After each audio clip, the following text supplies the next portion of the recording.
This is my TNA Victory Road 2009 pay-per-view review. The pay-per-view just ended, and like pretty much everyone was expecting with this pay-per-view, this is just a complete throwaway pay-per-view from TNA. This is a pay-per-view right here that was nothing more than pretty much Impact quality matches. Now, there was at least one good match from it, but everything else was either average or very subpar or even worse than that. But I think most people were expecting that, and a lot of people's expectations were very low for this pay-per-view. But still, it just didn't turn out the way it should have. I thought maybe TNA, even though a lot of us were, not liking this pay-per-view card, I was like, maybe TNA could maybe do something with this, but unfortunately they didn't. The opening matchup was Angelina Love versus Tara for the Knockouts Women's Championship. This is kind of odd to start the pay-per-view off with a Women's Championship. I'm a huge fan of women's wrestling, but that's like one of the things that most casual fans do not want to see, like a pay-per-view start with a women's match. And the one thing that was a real dislike for this pay-per-view was there was no X Division title match. Now, I know Homicide just won the X Division Championship where he did the cashing in of the briefcase this past Thursday on Impact and defeated Suicide. But still, even though he just won the X Division Championship, he should at least had an X Division title match here for this pay-per-view. Especially an X Division match always is good as a pay-per-view opener. Now, this was a pretty good match with Tara and Angelina Love.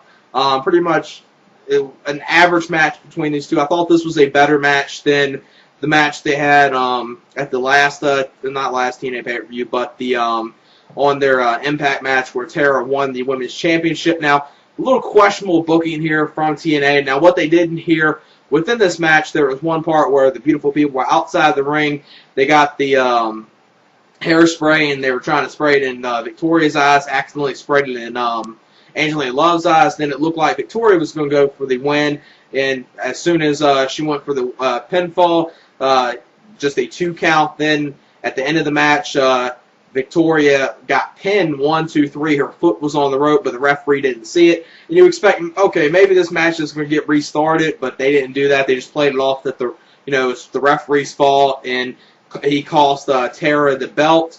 And after the match, Tara attacks Angelina Love. Before that, she super kicks the referee, Slick Johnson, and then she hits the Widow's Peak to Angelina Love. So these two are going to continue their feud. Now, this is a little questionable booking since Tara just recently won the Women's Championship 10 days ago on Impact, and she's already lost it. So what was the point of Angelina Love even losing that title? I think it would have much rather been a whole lot better if they would have had Angelina Love, not lose this title at all and kind of book it in a way where Tara keeps getting pissed off that she always gets screwed out of the title, and then finally down the road actually defeats Angelina Love. That would be a whole lot better. But this was a solid women's match. I would give it about 2 1/4 stars, but questionable booking as far as the decision of the match. Next matchup was Matt Morgan versus Daniels, and I was expecting maybe Daniels could pull something good out of this match, but if you don't know, Daniels is hurt, so that probably did affect this match. Wasn't a terrible match. It wasn't nowhere as bad as Daniels' last match at the last TNA pay-per-view, Slammiversary, where he had a match against Shane Douglas, but still, this is just an average match. That's pretty much all this pay-per-view was just a bunch of, average matches, maybe a little above average, but nothing that you would say, okay, you need to see this. That's what this whole theme of this whole pay-per-view was for the most part. Like I said, a lot of this stuff felt like it was a TNA Impact, but for some reason or other, the crowd was pretty hot tonight, so that was one thing. The crowd was into it, but you gotta say that's the way the fans in the Impact Zone are almost like anytime. They'll fucking mark out for a damn suplex and will pretty much get happy about anything and cheer for anything no matter what and say this is awesome no matter what happens in TNA. That's what a lot of those fans do down there. In this match, Matt Morgan gets the pinfall after hitting the elevator to Christopher Daniels in a 2-star match. Nothing terrible, but just an average, watchable match. Next matchup was Dr. Stevie versus Abyss. And the one thing they did earlier before this match, they went backstage for a backstage interview with Dr. Stevie, and he said he's going to institute this match to be no disqualification. So I thought, okay, this could possibly be very good. But this was just like a no DQ match you would expect to see on free television, not like a pay-per-view quality no DQ match or something that Abyss would do pretty good on pay-per-view with. It did have blood in this match. Stevie Richards did get busted open, and it kind of had a very, very cheesy Hollywood-type ending right here. What they did with the ending of the match was Abyss hit the black hole slam to Dr. Stevie. Then he got a taser out. There was a taser out there that Daphne brought out there. Lauren came out there, started attacking Daphne. Went over and got it on Abyss's corner. And the end of the match, like I said, Abyss picks up the taser and tases Dr. Stevie, and just didn't. This part right here is going to definitely be in like Wrestle Crap or Botchamania, stuff like that. It just looked very bad. And at best, I would give it 2 1/4 stars. Wasn't a bad match, but I was expecting a little more from it, especially since they changed it to no disqualification. But still, even though they switched to no disqualification, we definitely saw better than what we would have seen if this match would have stayed as a official wrestling match. So it did improve. Like if this was a not a no DQ match, just a regular match, it probably would have been 1 star or a dud. That's probably how bad it would have been. The next matchup was Team 3D versus the British Invasion for the IWGP World Tag Team Championships. Yes, the IWGP Tag Team Championships, not the New Japan Tag Team Championships, even though TNA does refer to them as that, which makes them really idiotic.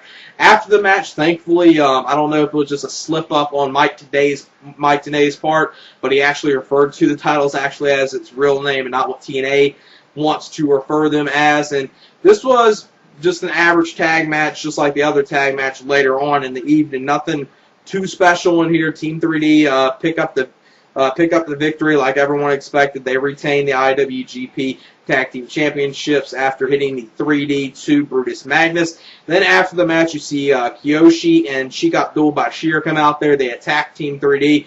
Team 3D gets a advantage back on them, and there's a table placed in the ring, and then Bubba hits the Bubba Bomb off the top rope through a table to Sheik Abdul Bashir.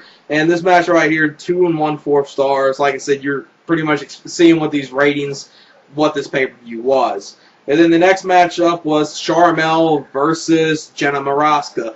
And I thought, okay, before this match, it looked like, because I didn't know about the whole thing with Sojourner Bolt being out there and being in the corner of Sharmell, and Amazing Kong being out there in the corner of Sharmell. I thought, okay, maybe they're switching this to a tag team match, and Amazing Kong could maybe pull something good out of it, but stayed a singles match because I wasn't, familiar with the whole thing. Them two being in the corner of Sharmell and Jenna Maraska, and this was just a god-awful match. This match right here, there's been some bad matches this year, and I know I might be overreacting with this, but this match right here was just utter shit. It was fucking garbage, and it's just a complete disgrace for TNA's women's division to actually having a woman in here that's from the fucking Survivor show, Jenna Maraska, be willing to pay her more and not actually pay more to an actual women's competitor, Gail Kim, that actually just wanted a raise in TNA. She would have been given that raise, she wouldn't have went to WWE, and TNA was dumb as fuck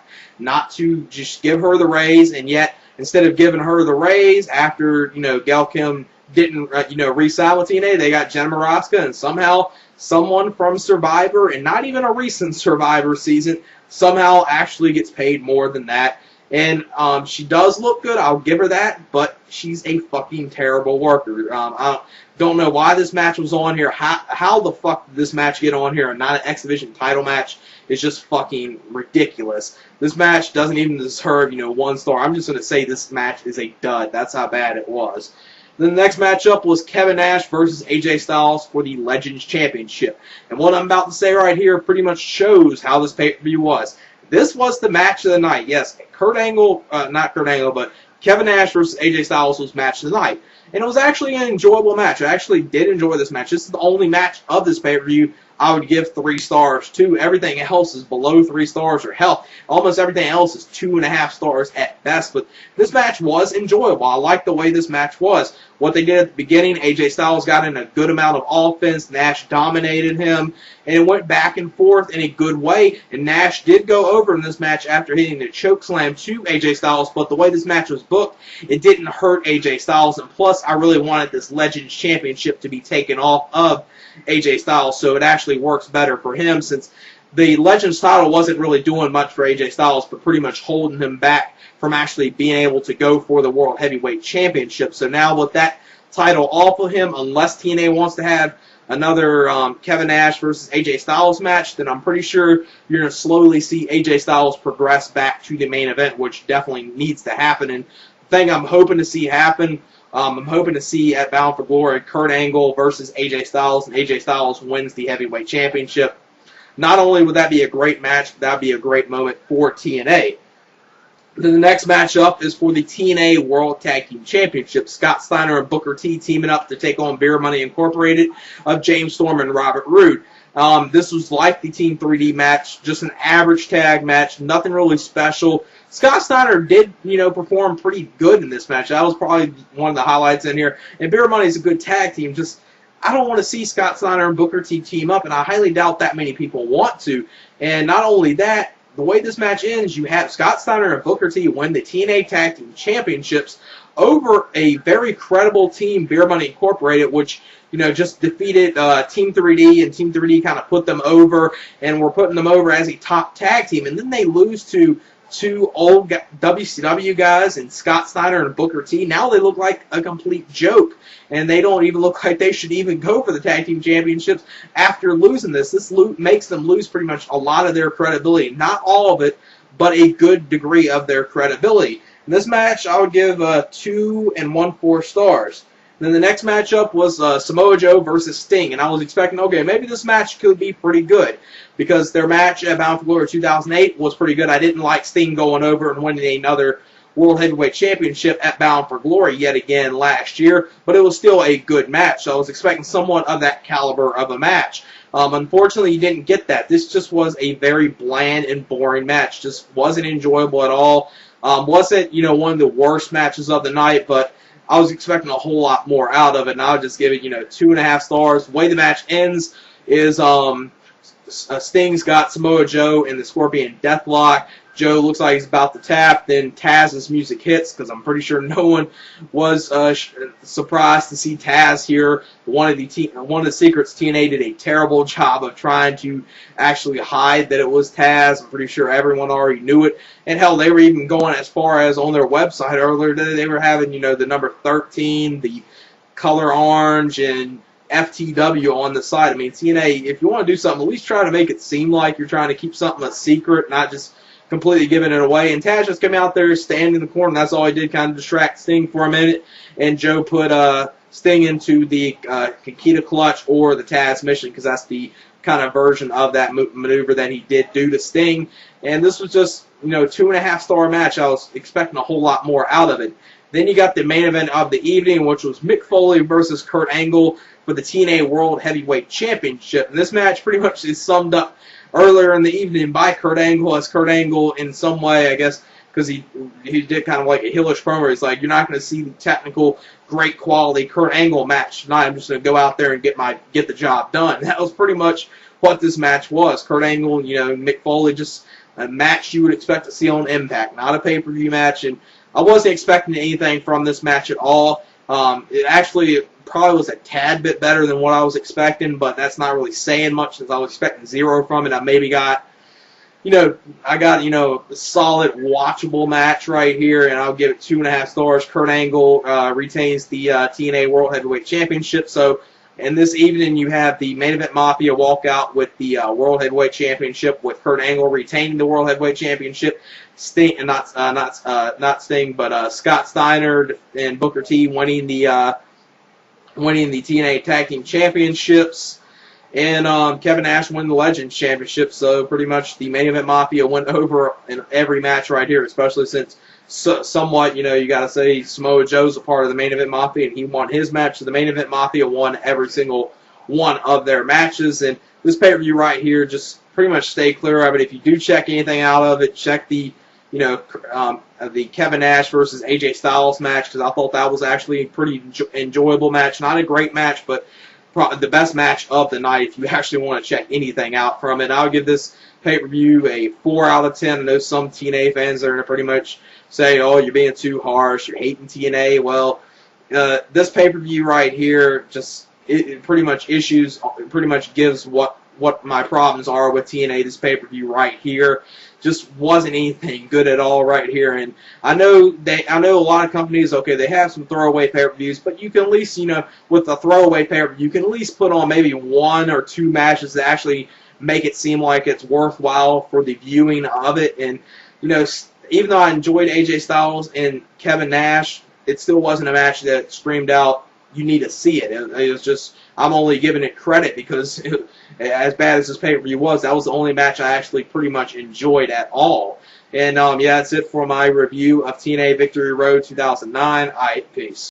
The women's match, and the one thing that was a real dislike for this pay-per-view was there was no X Division title match. Now, I know Homicide just won the X Division Championship where he did the cashing in of the briefcase this past Thursday on Impact and defeated Suicide, but still, even though he just won the X Division Championship, he should at least had an X Division title match here for this pay-per-view, especially an X Division match always as good as a pay-per-view opener. Now, this was a pretty good match with Angelina Love's eyes. Then it looked like Victoria was going to go for the win, and as soon as she went for the pinfall, just a 2 count, then at the end of the match, Victoria got pinned 1, 2, 3. Her foot was on the rope, but the referee didn't see it. And you expect, okay, maybe this match is going to get restarted, but they didn't do that. They just played it off that it's the referee's fault, and he cost Tara the belt.